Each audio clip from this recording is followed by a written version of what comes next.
Our next speaker is Jake Varghese. He's a fellow board member of our Revolution East Bay. And actually, as Gail mentioned, he is also serves on the board of the Public Bank East Bay. Jake is an expert on the intersectionality of the justice issues, the critical connections between housing, economics, racial equality, and the environment, which we had discussed also. He has used his skills as a professional software architect to propel his activism. In addition to the OR board, he's active in Our Revolution California, and he is the senior architect with the Progressive Coders Network, which is a continuation of the Coders for Senator Sanders. Jake is our final speaker, and he will be followed by questions from the panelists and the audience. So if you do have questions, please post them in the comments section, and we will be monitoring those questions. So Jake, can you take us home, please? Sure, thanks, Sherry. I'm going to quickly share my screen here. Let's see.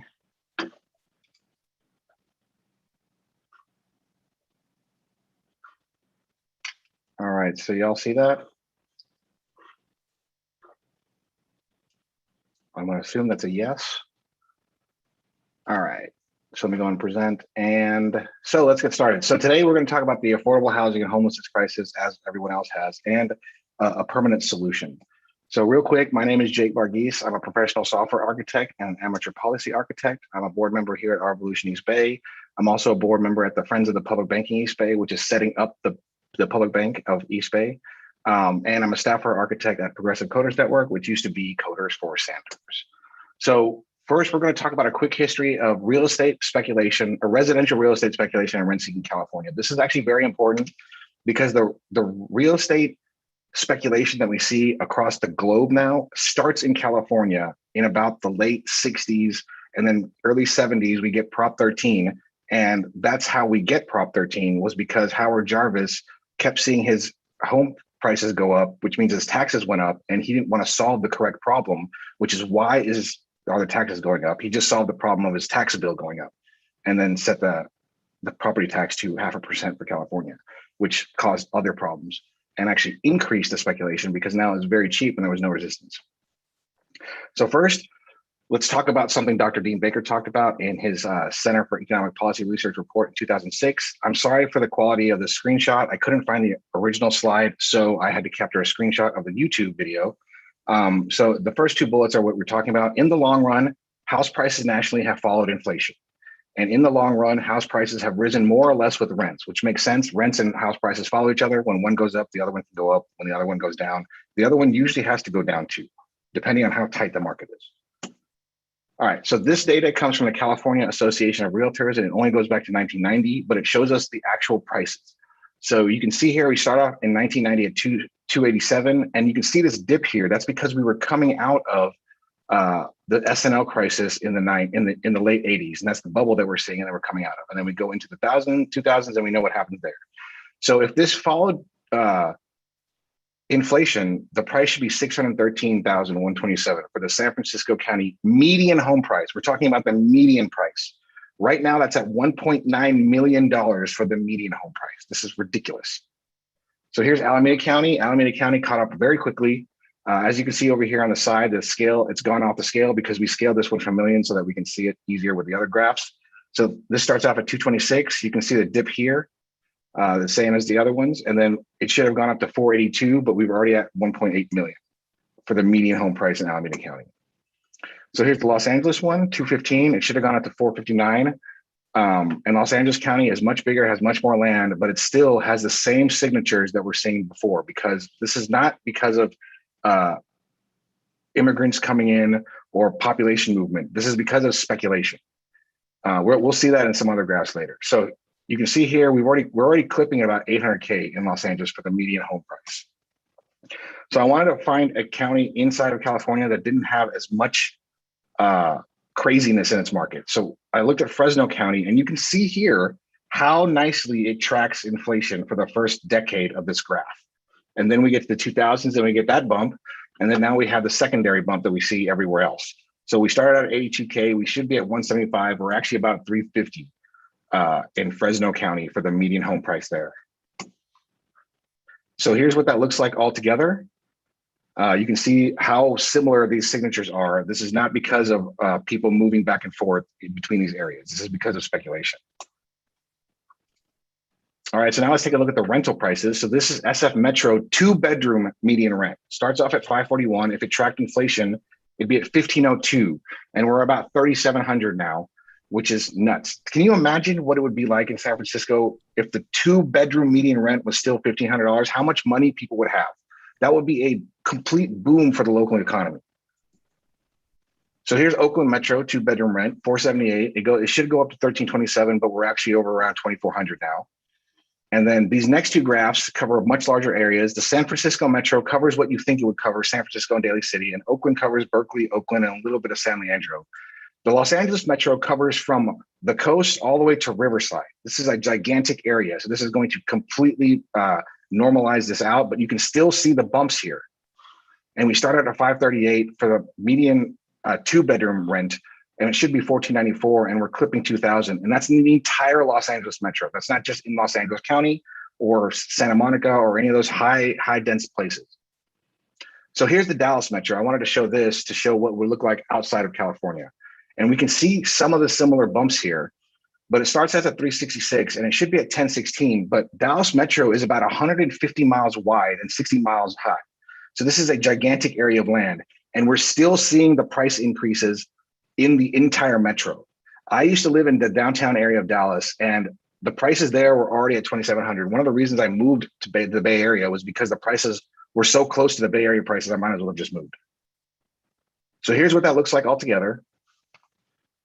And then now let's take a look at the National Home Price Index. So this is a price index. That basically means we start at a certain year and we say this is 100, and then any movement around it is a percentage above or below it. So if we go to 125, that's a 25% increase. If we go down to 75, that's a 25% decrease.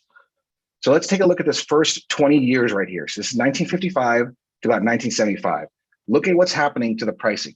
It's going down. Well, what happened? Do we have a depression or some sort of shock to the economy? No. This is when we were building the middle class, and we did it at the federal level. So when you do something like that, at that scale, you gain the economies of scale. And you can see that in the National Home Price Index, we can see us pushing the price of homes down dramatically to about 80 points over 20 years. So we were making it cheaper to own the same kind of house because we were gaining the economies of scale of a federal system, of a federal program.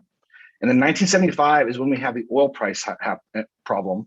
And since the oil price is in every price, including transportation, that's going to make the price of everything go up, including houses, because we have to transport all the materials that a house is built with. So that's good. That's what's going to push this price up. But even here in 1980, we just get back to 100.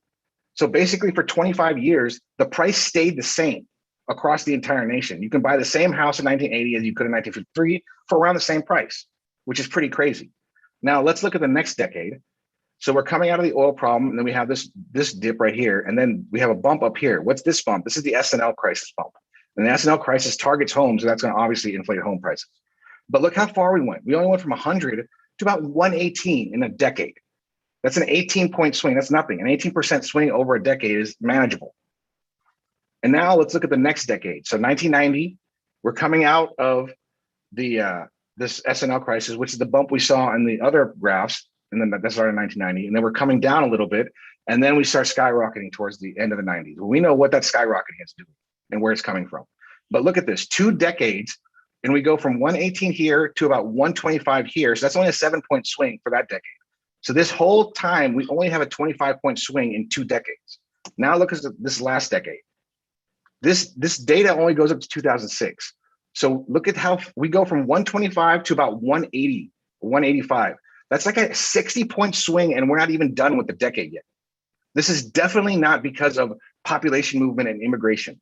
This is because of speculation. And in the 2000s, we lifted the foreign capital control. So now we have more money coming in from outside doing it. And then we know what happens later. This graph falls down and then comes back up because after the 2008 crash, everyone didn't have any money. They lost their homes, and only the rich people had money, and they started buying up all the homes, pushing the prices up even farther again. All right, so now let's look at Dallas County and Travis County price index. So Dallas County is Dallas, Travis County is Austin. So these two graphs are the dotted graph is the residential population of that county, and the line graph is just the price index. So we started 1980 at 100, and in that 40 years, Austin has tripled in its population. It went from 350,000 to just over 1 million people. And you look how steady that growth is. It's almost like a straight line. And look at the Dallas growth. You can see it goes up to 300, just clips over it. So we have a 3x increase for 4 decades. And then look at the Dallas line. The Dallas line doesn't even get to 200. It only gets to about 75% change in the population. And then look at the housing price graph. We have this bump here, and then, but it's not following this graph. And now look here, we're tracking in Austin a little bit for this decade, and then we start pumping up, which we know what's about to happen here. And then we start pumping up again, and then again, not following the lines. If it was following the population, both of those lines would be parallel to each other. The same thing in Dallas. Look at how similar the line pattern is. Even though the population growth is less, that's not because of the population growth. That's because of speculation. Now this graph is scaled to 600. So at the very end, we have a 6x increase in home prices in Austin. So we go from 100 to 600 at the end. Now look, if we go this first 3 decades, we only get to 300. And then the last decade is like another 300. Now let's look at, whoops, wrong direction. Now let's look at LA County and Fresno County. This is crazy. LA County is the blue line. Fresno County is the red line. Fresno County goes from about 350,000 to 700,000. So it's a doubling over 40 years. Los Angeles County doesn't even hit 50% increase, but both of the price graphs are the same. How is that possible? This is not following population or immigration. This is following speculation. And look, this goes up to 700, this scale. This is for Los Angeles. Now check out San Francisco and Alameda County. Same freaking graph. Look at the population change. Alameda County gets up to 50%. San Francisco hasn't even gotten up to 25% in 4 decades. Yet somehow this graph is going nuts. This scale is at 1100. That's an 11x swing from 1980. This is not because of immigration or population growth. All right, so this is what that looks like together. All right, so now let's talk about how to solve this problem. And I'm an engineer, and so I don't like talking about Band-Aids. I want a permanent solution that will be solving this problem forever for us and for all future generations. So again, I'm an engineer, so we normally start with the problem statement, supplemental data, and then the solution. I already showed you the supplemental data, so now we're going to get into the problem statement. The affordable housing crisis is a 2-part problem. First, the land prices are overinflated because of speculation and rentiers, and 2, there is not enough supply. Speculation and rentier class are the same things to me. Land has a particular attribute where you can rent it out while you're speculating on it. You can't do that with food, you can't do that with gold, and you can't do that with oil. You can't do that with anything else, but you can do that with land. So normally when you speculate on something, you're trying to get the arbitrage. You're buying at some level, pushing it up to some other level and getting the difference. With land, you can buy it at some level, rent it out, gain that money back, and still get the difference in profit. So how do we solve this problem? Well, we have to fix the land prices first. And then number 2, as many of the other speakers have talked about, we need to create an agency that combines a community land trust plus a public real estate developer plus a public general contractor plus a citywide, countywide HOA. This will take care of the entire residential real estate life cycle and be our social housing agency. So let's talk about part 1. The land prices are overinflated because of speculation and rentiers. Who are these rentiers and speculators? Well, they come in 3 classes: the foreign speculators, the domestic speculators, and then the flippers and dumb buyers. So if we want to fix this, we should create a 3-layer system that creates resistance to their speculation in the real estate market. And layer 1 should target foreign speculators. Layer 2 will target the domestic speculators. And then layer 3 will target the dumb buyers and flippers. So if we do that, we can do that with a multi-level graduated property tax code based on the number of homes you own. This will create resistance against speculation, and we can build it in a way that protects primary residents and is very flexible, so it can be mapped to the locality of how tight that market is. So first, let's redefine the concept of a primary resident. Right now, we define a primary resident as someone that has residency in a city or locality. So if you own a home in Alameda County, you can be a primary resident. That's not good enough. What we're trying to do is find out who wants to be part of the fabric of that community.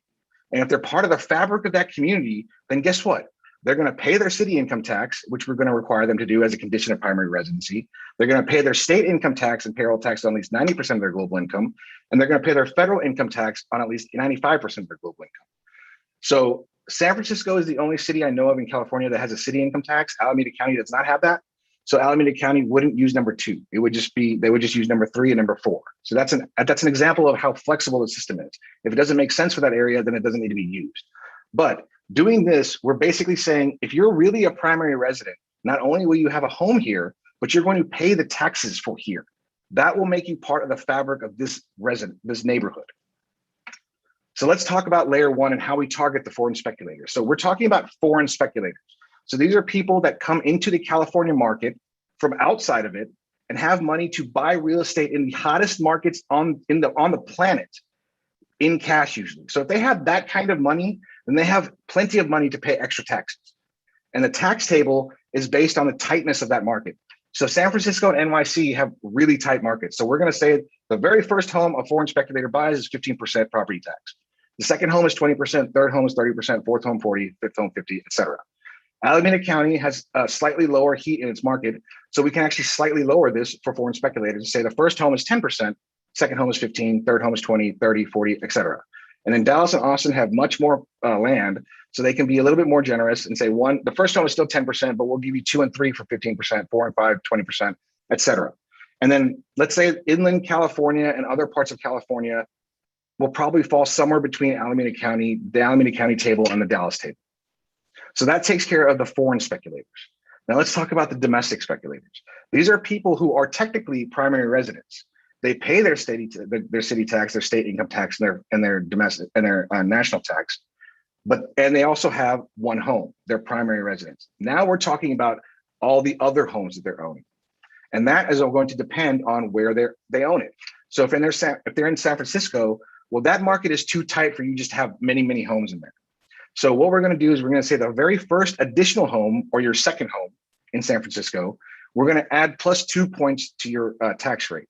So normal tax, I believe, is 0.5%. I know in Alameda County, it's like 1.1. So this would take it up to 2.5 for your second home. And then your third home or plus 2 additional homes, we're going to go all the way up to 7. So now we're at 7.5. And then we're going to keep grading it up to create resistance against people buying many homes. Alameda County obviously has less heat in its market, so it can be lower. It can lower its tax rate. So the second home for an Alameda County resident could be plus 1 or 2.1% if it's 1.1 plus another 1. And then the second additional home will be plus 3. So that'll be 3.1 or 4.1%, and then on and on. And then Dallas and Austin and Seattle have a lot of land, so they can be much more generous. They can say, look, your second home, we're going to give it to you for free and no additional tax. But your third home plus 2, we're going to add another 2 points to that. And Texas does not have income tax, so they get everything from property tax. The property tax in Texas starts at like 2.4% and it goes up to like 2.8 depending on what city you're in. So that would bring that up to 4.4% or 4.8% depending on where you are. So that's how we create resistance to the domestic speculators. So now let's talk about flippers and dumb buyers.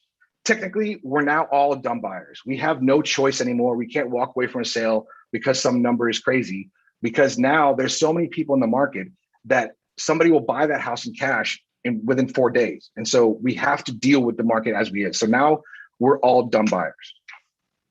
So number 2, housing appreciates at the rate of inflation. We talked about this at the very beginning of the talk.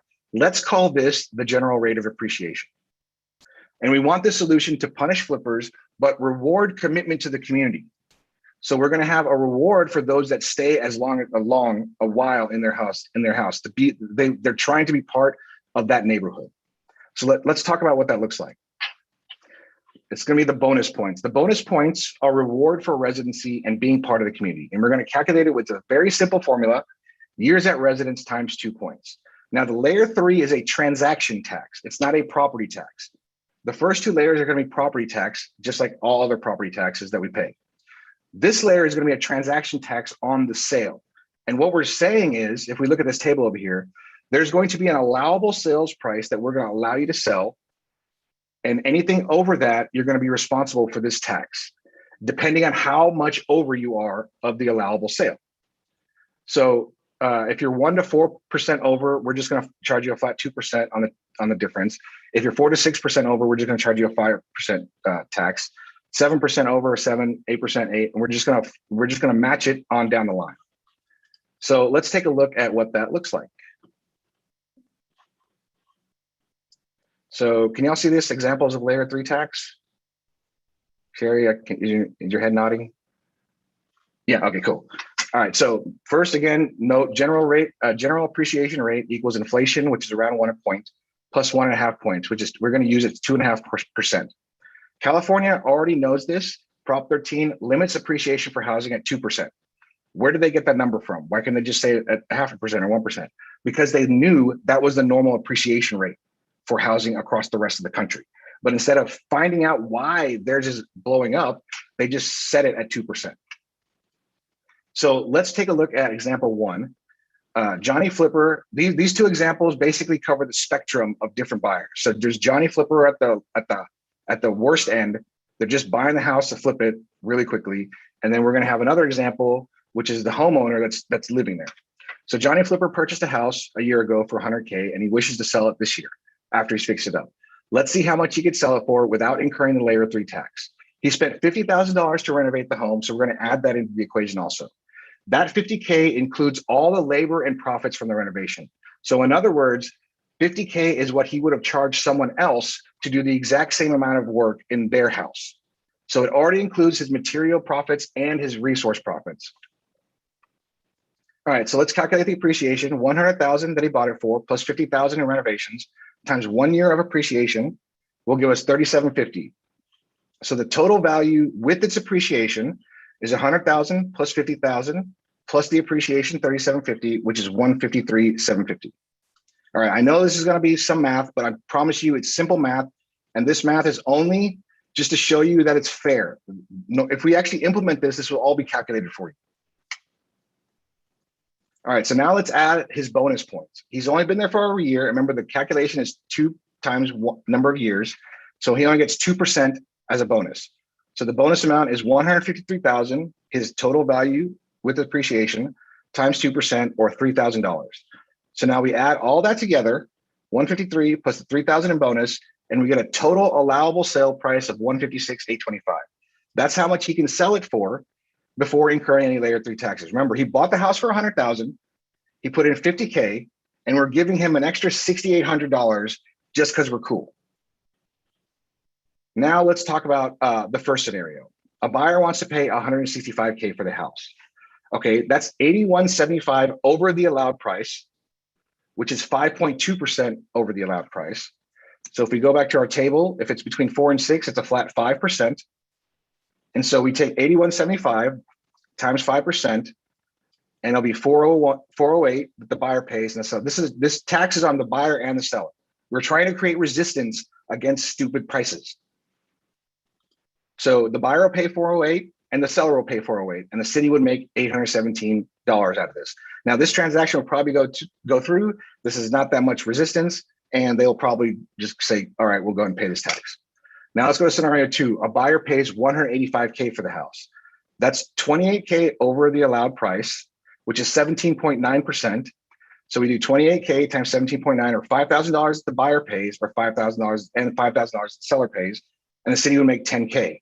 This one, now we're getting up there in the resistance. This may or may not go through. So let's go through to scenario 3 and see what happens if we go higher. So now we're buying it for 275K. So that's 118 over the allowed price, which is 75.3% over the allowed price. So we do 118 times 75.3, 89K that the buyer would pay and 89K that the seller would pay. If this transaction actually went through, the city would make 178K. Obviously, the whole point of these taxes isn't because we want people to pay the taxes. It's because we want people not to do the behavior. That's the whole point of this. We don't want this sale to go through, but if they have the money, fine, we'll take it. So scenario 4, a buyer wants to pay $150K for the house. Since this is under the allowed price, there will be no L3 tax. All right, so this one is going to be closer to everyone else. So Jane purchased her home 40 years ago for $60K, and she wishes to sell it this year. So let's see how much she can sell it for without incurring the layer 3 tax. So her appreciation is $60,000 times 2.5% times 40 years, or $101,000. So if we add that together, we'll get the total value, which is $60K plus $101K, which is $161,103.83. So she bought the house 40 years ago for $60K, and with all of her appreciation, it's $161K now. So now let's add her bonus points into the mix. She's been there for 40 years, so that's 2 times 40 or 80%. And so 80% of 161 is 128.83. So if we add that together, she's allowed to sell the house for $289K without incurring any layer 3 tax. So she bought it for 60. We gave her, she gets 161K for appreciation, and then we're giving her another extra 128K just for being chill and being a part of the community.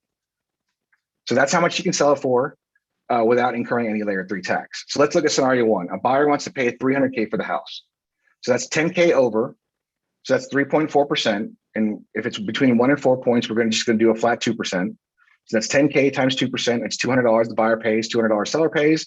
This transaction is most likely going to go through because I'm sure both sides can handle that transaction or those taxes. So let's go to layer scenario 2. A buyer wants to pay $450K for the house. So that's 160K over, which is 55.2%. And 160K times 55.2, 88K on the buyer side and 88K on the seller side. Hopefully this transaction wouldn't go through, but if it did, the city would make 176,000. And now let's go to scenario 3. A moron with too much money really wants the house, and he wants to pay $875K for the house. Okay, that's 585,000 over the allowed price, or 201.7%. You guys see where this is going, right? So if we do 585K times 201, that's 1.1 million that the buyer would pay and 1.1 million the seller would pay. If the buyer has that much money and wants to pay for it, fine. We'll take the $2.3 million in taxes that this sale would generate. But obviously, I'm hoping no one is ever dumb enough to do this sale or this deal. That's the whole point of these taxes, is not to make money for us, but to stop people from buying up homes at ridiculous prices when they shouldn't be that high. All right, so that is the end of layer 3. So that's layer 1, 2, and 3. So has this been done before? Not as comprehensively. Singapore has a system like L3, but it's not graded. And Vancouver has a similar system, but it's foreign investors only at 20%. So here's what the Singapore system looks like. The first property is a Singapore citizen. There's no transaction tax. The second property is 12%. Third property is 15%. Foreigners pay a flat 20% on all properties. And check this out, entities or corporate entities buying residential real estate property pay a flat 25% on everything they buy.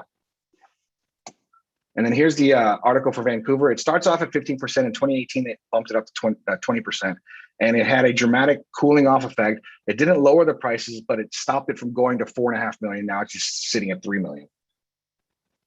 All right, so what are the benefits? Well, the obvious one, the land prices will come down, so housing prices will come down. But as we talked before, housing prices and rent prices are tied together. So this will also bring rent prices down.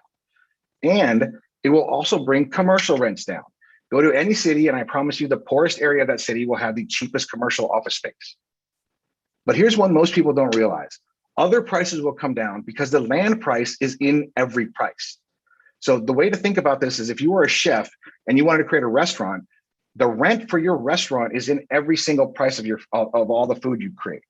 And if you're trying to be local, and so that means you have to pay for the land prices, the local land prices, all the way down your supplier chain to the source. So that's going to aggregate the price up and make everything more expensive. If we can lower the prices across that chain, everyone will be able to lower their prices. Even if they split the difference, it would still be a dramatic drop in prices for everything. All right, so now we're going to go to part 2. That was part 1, dealing with the land prices. So part 2 is not enough supply, partially because of part 1, but also developers don't want more supply. They're trying to maximize their profits every freaking quarter. They don't want more supply because if they have more supply, that's going to bring down the rent and make them less profit. Also, developers don't bring value. As Dr. Barton talks about, if a developer took a luxury, one of those San Francisco luxury apartments and put it in the middle of California, in the middle of nowhere, does anyone think they would even come close to making the amount of money that they make? I would bet 100K that they wouldn't even break even in a decade. It's because they're not the ones bringing value. We are. They're extracting our wealth through shelter. And we need to put an end to that. How? Well, the new agency. So we've talked about the municipal land trust, but if we add a public real estate developer, a general contractor, and a citywide HOA to the system, it would take care of the entire real estate life cycle, including maintenance. This agency can have a threefold mission: to oversupply the market with high quality, highly affordable rental units in 3 tiers: transitional housing for the homeless, affordable housing, and affordable luxury housing. I put luxury in quotes because if you've ever been to a luxury apartment, it's not that much nicer than a regular apartment. It may have like some very slightly nicer appliances and countertops and a valet service, and that's it. If we deal with the entire housing market, we can, through economies of scale, bring down the price of everything.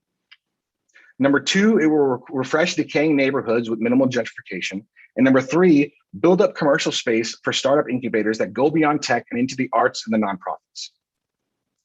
So transitional housing for the homeless will have full wraparound services with social workers, rehab centers, Medicare and VA caseworkers, training areas with specialists, mental health professionals, and child services. It will be fully furnished and all bills paid, and it will have any other services that are necessary to help with the homeless. Transitional housing is probably the best investment we can make, because once we get those people transitioned back into the community, they're now making money. They're paying those taxes. They're basically paying back what we use to help them get back into society. So affordable housing, we can take advantage of economies of scale. We should use the formula of 20% after-tax income. I hate that we say a 30% pre-tax income is affordable. It's not affordable, it's survival. 20% after tax is affordable. Everyone gets their paychecks with their taxes starting taken out. The money that goes into their account is after-tax income. We should have a hard reservation of 50% for low to medium income and a soft reservation of 25% for low to medium income. We should build them to have excellent maintenance, to be highly maintainable with high efficiency. They should have good amenities like gyms, business centers, common areas, and unit washer and dryer, et cetera. And here are some examples of ultra dense versions of the housing that we can build. Some of you have probably seen these towers before, but have no idea what city these are in. That's because these are cookie cutter towers. Cookie cutter towers are not that expensive to build, and they're pretty nice. And these ultra dense ones we can place in ultra dense areas like Oakland, and inside of them we can actually have childcare centers and some other services that come with it. So what are the benefits of doing this? Well, we have much lower rent because we're placing added pressure on the rental market. We gain economies of scale, which help us to move and make markets, like having more higher energy efficiency, newer technologies, even greening the entire construction process and demanding more recycled concrete, more recycled steel, more recycled drywall, and more recycled everything else that we need for building this housing. So what are the counter arguments that I keep hearing? We'll get sued, Prop 13. Who cares? We're going to get sued, okay? If we take $1 away from the real estate developers, they are going to sue us. We need to stop worrying about them suing us and start worrying about building the best damn solution we can build that's a permanent solution for everyone and will maintain affordable housing in this area forever. Then we deal with the fight. I'm from Texas. I've watched Republicans do the dumbest things when going to court and still win. And even when they lose, they still get partial wins. We actually did the same thing here in California. We blew a hole through Prop 13 and 218. We should not be afraid of doing that and taking advantage of that. So what will happen to the poor developers? Who cares? They'll be fine. They'll still be able to develop whatever they want to. They're just going to have competition that isn't trying to maximize profits. So what about homeowners that go underwater when their home prices come down? This is a valid concern. And the legislation will have the city and the county compelled by law to do whatever is necessary to protect primary residents from going underwater. And Gail McLaughlin is a master of figuring out how to do whatever is needed to helping people. She's already come up with one of the solutions. Number 4, there will be less jobs. I hear this a lot from the union people. No, we already talked about that residential real estate developers are trying not to supply the correct demand. They are not trying to build what we need built. This agency is trying to oversupply the market, which means we have to build a lot. That's going to be a lot of jobs for all construction workers. All right, so that's it for me. I went through this very quickly. I left out quite a few details also. I know there's a lot of elected officials and community activists here. If anyone wants to go, want some help drafting real legislation that includes all of this, I'd be more than happy to help. These are the links for the talk, Affordable Housing Part 1, which is the taxes that we're talking about. This is the Medium page, which has my other writings and musings on them, along with the affordable housing, plus that example page that I showed you. And then here's a link to the California Supreme Court, where they ripped that hole in Prop 13. So that's it for me. Thanks a lot. And I'll get back over to Sherry. And I will unmute, and I will go to Susanna, who will introduce our panelists. Awesome, thank you. A lot of great information, Jake. I think my head is spinning. But I like solutions. Solutions are good, and I'm kind of appalled. I've heard this through a lot of different things that progressives are trying to do. That fear factor, we should be afraid of developers, we should be afraid of the union, we should be afraid of getting sued.